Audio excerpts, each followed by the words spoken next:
ગઈકાલે આપણે 2 શ્લોક પૂરા કર્યા. આજે ત્રીજો શ્લોક લઈ છીએ. જનક રાજાની વાત ગઈકાલે થઈ. અષ્ટાવક્રજી જે 20 શ્લોકમાં જે સમજાવ્યું અને એ સમજી ગયા. જનક રાજા સમજ્યા પછી એમણે જે જ્ઞાન હતું એ આખું જીવનની અંદર ઉતાર્યું, વણાઈ ગયું. જીવનની અંદર ઉતારવું અને જાણવું એ બેમાં ફેર છે. જાણવું એટલે માત્ર બુદ્ધિથી સ્વીકારવું અને જીવનમાં ઉતારવું એટલે જીવનની અંદર વણાઈ ગયેલું હોય એવું જેવું જ્ઞાન છે એવું જ જીવન હોય એ જીવન ઉતાર્યું કહેવાય. હવે એ પોતે પોતાના જીવનની અંદર જે અનુભૂતિ થઈ છે, જે 20 શ્લોકની અંદર જે જાણ્યું છે, એ પોતે પોતાના અનુભવો કહે છે. એ પોતે હવે એ પોતાના અનુભવો જે આ 20 શ્લોક પછી પોતે પોતાને શું થાય છે એ કહે છે. એમાંનો હવે આ ત્રીજો શ્લોક આપણે લઈ છીએ. અહો શરીર સહિત જગતનો ત્યાગ કરીને હવે હું મારા મારફત કોઈ કૌશલ્ય દ્વારા, યુક્તિ દ્વારા જ પરમાત્મા જોવાય છે. દૃશ્ય જગતનો બાદ એ જ કૌશલ્ય છે. અહીં વાત હવે અનુભવ આગળ વધતો જાય છે. જનક રાજાનો શું કહે છે કે અહો એટલે તો જે આશ્ચર્ય જે થાય છે, કે જે નવી વસ્તુઓ જે ગઈકાલે વાત થઈ કે કોઈ દિવસ પોતાના જીવનમાં જે જણાવ્યું ન હોય, જે અનુભવ્યું ન હોય એવું કંઈક નવીન જાણવા મળે ત્યારે દરેકને આશ્ચર્ય થાય. ત્યારે જનક રાજાને જે કંઈક આજે અહીં જે પોતાના અંદરથી અનુભૂતિઓ જે થઈ રહી છે એ એવી થઈ રહી છે કે એના જીવનની અંદર અત્યાર સુધીમાં કોઈ એવી અનુભૂતિ થઈ નથી. એટલે એને આશ્ચર્ય થાય છે. એટલે એમ કહે છે કે અહો આશ્ચર્ય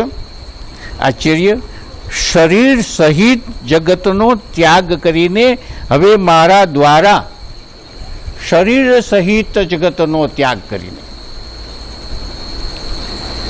શરીર સહિત જગતનો ત્યાગ કરવો એટલે જે આપણે જે ત્યાગ કરીએ છીએ એ ત્યાગ પછી વૈરાગ્ય આવ્યા પછી પદાર્થો પ્રત્યે અનાસક્ત ભાવ આવે. પદાર્થો હોય છતાં પદાર્થોમાં ભોગવવાની ઈચ્છાનો ત્યાગ કર્યો હોય એ પણ એક પ્રકારનો ત્યાગ કહેવાય છે. અને હોય જ નહીં, દેખાય જ નહીં. ખરેખર આ જગ્યાએ ત્યાગ કર્યો એમ જનક રાજા કહે છે, પણ એ આપણને સમજાવવા માટે થઈને કરે છે. જ્યારે આવી સ્થિતિ થાય ત્યારે ત્યાગ કરવા જેવું છે જ નહીં. આવી સ્થિતિ જ્યારે થાય ત્યારે ત્યાગ કરે કોનો? એનાથી કોઈ બીજી અલગ વસ્તુ હોય તો ત્યાગ કરે, પણ જે એનાથી પોતાનાથી જે અલગ વસ્તુ છે જ નહીં, પણ છતાંય અહીં જે મારા શરીર સહિત જગતનો ત્યાગ કર્યો. તો ત્યાગ આપણે 3 પ્રકારના થયા. એક તો અત્યારે અજ્ઞાન દશાની અંદર કોઈ સ્થૂળ વસ્તુનો ત્યાગ કરીએ છીએ, સ્થૂળ પદાર્થોનો ત્યાગ કરીએ છીએ કે આજથી હવે મારે તમાકુ ખાવી નહીં, આજથી હવે મારે બીડી પીવી નહીં, હવે આજથી મારે સિનેમા જોવી નહીં. એ પણ એમ પોતાની રીતે પોતે એમ સમજે કે મેં આ ત્યાગ કર્યો. એ સામાન્ય ત્યાગ છે, ખરેખર એ ત્યાગ નથી. પણ છતાંય આપણે આપણી રીતે સમજીએ તો આ એક ત્યાગ. ત્યાર પછી કોઈ વૈરાગ્ય હોય જે આધ્યાત્મિકમાં આગળ વધેલો હોય અને એને જ્યારે તત્વજ્ઞાન પ્રાપ્ત થાય છે ત્યારે એને વૈરાગ્ય આવે છે. વૈરાગ્ય જ્યારે આવે છે ત્યારે આ બધા જગતના પદાર્થો અનિત્ય છે, નિત્ય નથી, અને એ બધા નાશવંત છે. શરીર પણ નાશવંત છે, અને આ જે કંઈક 5 જ્ઞાનેન્દ્રિયો વડે જે કંઈક દેખાઈ રહ્યું છે એ બધું પણ નાશવંત હોય તો એ બધું જે છે એ કોઈ કામનું નથી. જે સત્ય છે એ પરમ તત્વ છે, એ સિવાય બીજું બધું જે છે એના પ્રત્યેનો જે રાગ મટી જવો, રાગ મટી જવો એટલે વૈરાગ્ય થવું, જે રાગ નથી તેવું. એવી રીતે જે પદાર્થોમાં ભોગવતો હોવા છતાં, પદાર્થોને ભોગવતો હોવા છતાં પદાર્થો પ્રત્યેની આસક્તિ તૂટી ગઈ હોય, એ પણ એક પ્રકારનો ત્યાગ થયો. પણ અહીં જનક રાજાનો ત્યાગ આખો જુદો છે. કારણ કે જનક રાજાની અત્યારે સ્થિતિ હાવ જુદી છે. જનક રાજા એમ કહે છે કે હું તો આખા બ્રહ્માંડમાં વ્યાપ્ત છું. આગળના શ્લોકમાં કીધું કે મારા સિવાય બીજું કંઈ છે જ નહીં, હું એક જ છું. આગળના શ્લોકમાં કીધું હું એક જ છું, આખા બ્રહ્માંડમાં હું એક જ છું. હવે એક જ જો હોય, એક જ તત્વ એ આખા બ્રહ્માંડમાં વ્યાપ્ત છે એવું જે છે, તો હવે બીજું ત્યાગ કરવા જેવું રહ્યું શું? શોનો ત્યાગ કરે? બીજું કંઈક પણ એની પાસે હોય તો ત્યાગ કરે. પણ અહીં આપણને જે સમજાવવા માટે થઈને પોતે પોતાની પ્રજ્ઞા દ્વારા પોતે હવે એમ કહે છે કે જે અનુભૂતિની અંદર કે જગતનો અને મારા શરીરનો હવે ત્યાગ એટલે અદૃશ્ય થઈ જવું. અહીં જે એમનું થયું છે, જે એમની સ્થિતિ જે થઈ છે, એ આખા પોતાનો જે જીવભાવ છે, જેને સૂક્ષ્મ શરીર કહે છે, એ સૂક્ષ્મ શરીર જ લય થઈ ગયું છે. અને સૂક્ષ્મ શરીર લય થતાં પોતાની જે અવસ્થા છે એ પોતાની અવસ્થા આખા બ્રહ્માંડમાં વ્યાપ્ત થઈ ગઈ છે. જે ચેતન તત્વ આખા બ્રહ્માંડમાં છે એમાં એ પોતે ભળી ગયા છે.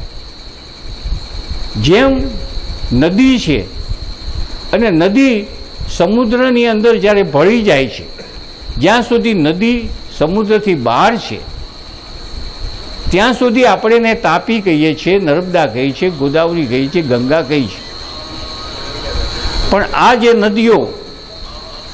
જે નદીઓ બધી સમુદ્રમાં ભળી જાય ત્યાર પછી એ નદીને તાપી કે નર્મદા કે ગંગા આપણે કહેતા નથી. કેવી રીતે કહીએ? કારણ કે સંપૂર્ણ ભળી ગઈ છે. હવે એમાંથી બીજું ક્યું? સમુદ્ર સિવાય બીજું છે શું? એવી જ રીતે જ્યાં સુધી અજ્ઞાન દશા હોય ત્યાં સુધી આપણે એમ કહીએ કે આ મોજું જુદું છે, સમુદ્રથી મોજું જુદું છે, સમુદ્રથી પાણી જુદું છે, સમુદ્રથી આ પરપોટા જુદા છે, સમુદ્રથી આ ફીણ જુદું છે. પણ જ્યારે બરાબર આપણે જોઈએ, જ્ઞાન દ્રષ્ટિએથી જોઈએ તો એ બધું પાણીમાંથી જ બનેલું છે અને પાણીના જ રૂપો હતા અને પાણી જ છે. હવે એને પરપોટા કયો, હવે એને મોજું કયો, કે એને સમુદ્રનું એક અંશ કયો, કે સમુદ્ર જ છે. તો એ સમુદ્ર જ જે છે, પણ આપણા અજ્ઞાન દશામાં આપણે એને મોજું, પરપોટા અને ફીણ ને આવું બધું કહેતા હતા, પણ હકીકતે સમુદ્ર જ છે. એવી રીતે હું અત્યારે જે મારી સ્થિતિ છે, જનક રાજા એમ કહે છે કે હું અત્યાર સુધી આ બ્રહ્માંડમાં જે વ્યાપ્ત એમનાથી જ, જેમ સમુદ્રમાંથી જ મોજું ઉત્પન્ન થયું, સમુદ્રમાંથી ફીણ ઉત્પન્ન થયા, અને જે એને અલગ ગણવામાં આવતું હતું એ અલગપણું મટી ગયું, અને હું અંદર જ છું, એ અંદર હતા જ, વ્યાપ્ત જ હતા, પણ જીવ ભાવે એક અલગ હતા, એની એક ભ્રાંતિ હતી.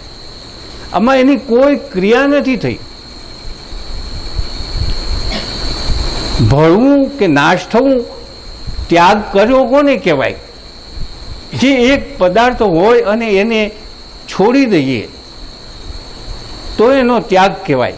પછી સ્થૂળ રૂપમાં છોડી દઈએ કે પછી માનસિક રીતે એને છોડી દઈએ કે એને બીજી કોઈ પણ રીતે એનો ત્યાગ કરીએ તો ત્યાગ કહેવાય. પણ આ તો ભ્રાંતિ જ દૂર થઈ છે. સર્પ અને દોરડું, તો આપણે આછા અંધારાની અંદર દોરડું પડ્યું હોય અને દોરડું પડ્યું હોય, પરંતુ આપણે અજ્ઞાન દશામાં અંધારામાં આપણે એને જોતા હોઈએ.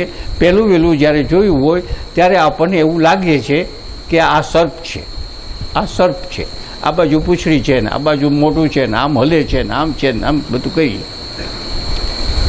સર્પ છે એમ આપણને લાગે જ છે, સર્પ જ છે, સર્પ જ છે એમ આપણે કહીએ.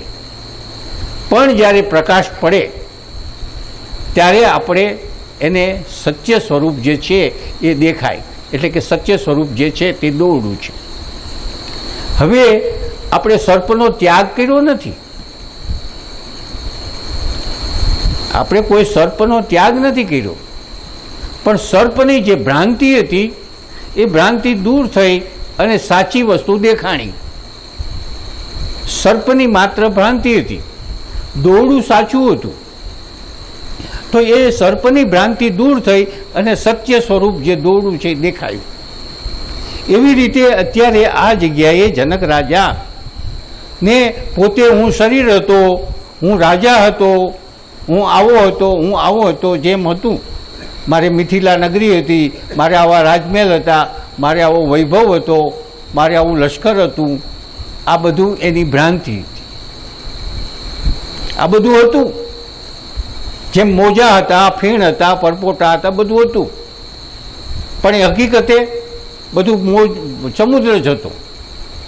એવી રીતે પોતે પોતાને જ્યારે અત્યારે એને પોતાને જ્યારે જ્ઞાન થાય છે, જ્યારે પોતાને અનુભવ થાય છે, ત્યારે એ હવે એ આખામાં વ્યાપ્ત, જેમ નદી સમુદ્રમાં ભળી ગઈ અને પછી નદી રહેતી નથી, એમ પોતે પોતાના જે અહંકારથી જે જુદાપણું જે હતું એ જુદાપણું મટી ગયું અને પોતે પરમ તત્વની સાથે ભળી જાય છે. ત્યારે એ હવે બીજી વસ્તુ એને કંઈ દેખાતી નથી. દેખાતી નથી એવું હું શબ્દમાં બોલું છું એ પણ ખોટું છે. પછી છે જ નહીં, બીજું હોય તો જોવે, જોવે કોણ? જોવું શું? જોવા જેવું કંઈ છે જ, પોતે જ સમુદ્ર કેમ કે હું બીજાને જોઉં? સમુદ્ર કેમ કે હું ફીણને જોઉં? સમુદ્ર કેમ કે હું મોજાને જોઉં? એવી જ રીતે જનક રાજાની સ્થિતિ આજે જે હતી. હવે આપણને એક પ્રશ્ન ઊભો થાય કે તો પછી એનું શરીર ક્યાંય ગયું, એનો રાજમહેલ ક્યાંય ગયો, તો આ જગત ક્યાંય ગયું? આવા પ્રશ્નો ઊભા થાય સહજ રીતે. એ ક્યારે થાય છે કે આપણી અજ્ઞાન દશા હોય છે ત્યારે. આપણી જે અજ્ઞાન દશા છે ત્યારે આપણને એમ થાય કે આ બધું ક્યાંય ગયું, ક્યાંય ગયું?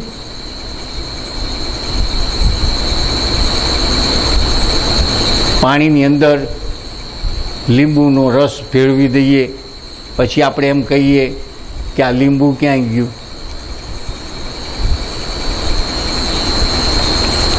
આખા બ્રહ્માંડમાં જે વ્યાપ્ત છે, જે કંઈક પદાર્થો જે છે અત્યારે જે આપણને દેખાય છે, આપણને જે અત્યારે બધા સ્થૂળ પદાર્થો, બધી આખું જગત, ચંદ્ર, સૂર્ય, ગ્રહો, બધું આખું જે બ્રહ્માંડની અંદર જે કંઈક અલગ દેખાય છે, જે 5 જ્ઞાનેન્દ્રિયોથી જેને અનુભવી શકીએ છીએ, એ બધું કોના વડે છે? કોના વડે એ પ્રકાશિત છે?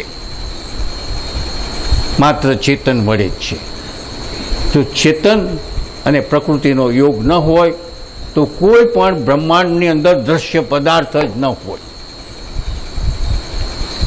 ચેતન અને પ્રકૃતિનો જો યોગ ન હોય તો આખા બ્રહ્માંડની અંદર જે અજ્ઞાનીઓ જે દ્રશ્ય પદાર્થ જોવે છે, એ અજ્ઞાનીઓને કોઈ પણ જગતના પદાર્થો દેખાય નહીં.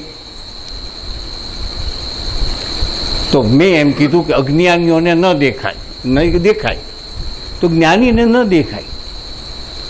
જ્ઞાનીને કેમ ન દેખાય? કે જે જગતના પદાર્થો જે છે એ પદાર્થોમાં પણ એ છે, એ પદાર્થોમાં પણ એ છે.